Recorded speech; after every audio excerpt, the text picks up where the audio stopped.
নমস্কার বন্ধু। রাজ্যের পার্শ্ব শিক্ষক এসএসকেএমএসকে চুক্তিভিত্তিক শিক্ষকরা কিন্তু বেতন বৃদ্ধির আশা ছাড়ছেন না। নেতৃত্বের সাথে কথা বলে জানা গেল যে যাদের বেতন বৃদ্ধি হয়েছিল পূর্বে, সেই পূর্বে তাদের দেখা গেছে যে নেতৃত্বরা লাগাতার কিন্তু বিকাশ ভবনের সাথে যোগাযোগ রেখেছেন।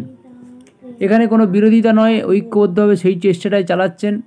28 তারিখে আবার সমস্ত নেতৃত্বরা বিকাশ ভবনে যাবেন।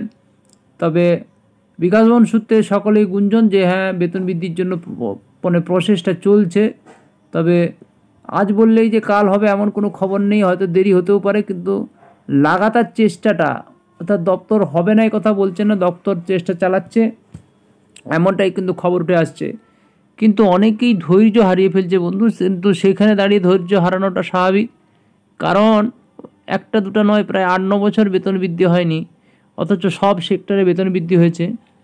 তবে তৃণমূল যে শিক্ষা সেল, অর্থাৎ তার যে যিনি সভাপতি রয়েছেন, অর্থাৎ আমাদের রবিউল বাবু, তিনি কিন্তু সেইভাবে তাকে অ্যাক্টিভ বা দেখা যাচ্ছে না। তিনি ফোনে যোগাযোগ করছেন না কি করছেন সেটাও কিন্তু প্রশ্ন তুলছে।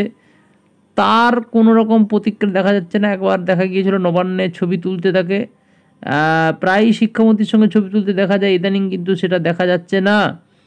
অর্থাৎ তিনি কি চেষ্টা চালাচ্ছেন, ঘনিষ্ঠ মহলে আবার যেটাও শোনা যাচ্ছে যে তিনি নাকি বলছেন যে বেতন বৃদ্ধির কোনো রকম সম্ভাবনা নেই, এরকম খবরও উঠে আসছে। কিন্তু যে যাই বলুক, সঠিকভাবে তার কাছ থেকে কোনো বক্তব্য আমরা পাইনি। তবে তাদের যারা পন্থী রয়েছেন তারাও বলছেন যে হ্যাঁ, তারা বারবার দাবি জানিয়ে এসেছেন এবং মুখ্যমন্ত্রীর কাছেও দাবি জানিয়েছেন, তারাও চেষ্টা চালাচ্ছেন বেতন বৃদ্ধির, কিন্তু দপ্তরে তাকে দেখা যাচ্ছে না, মানে খুব কমই তাকে দেখা যাচ্ছে।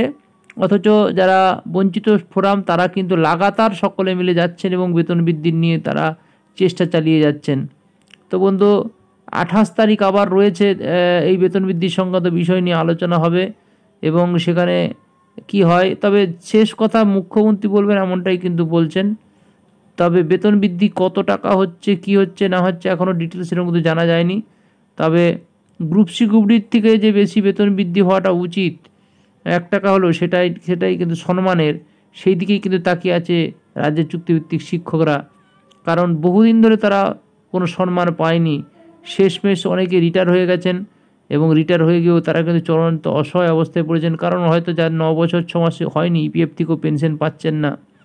অথচ বিভিন্ন ভাতা টাতার প্রকল্প শেষ নেই রাজ্যে। এই ধরনের শিক্ষকদের জন্য একটা যাতে ভাতা চালু করা যায়, তাদের চিন্তাভাবনাটা কিন্তু নেই।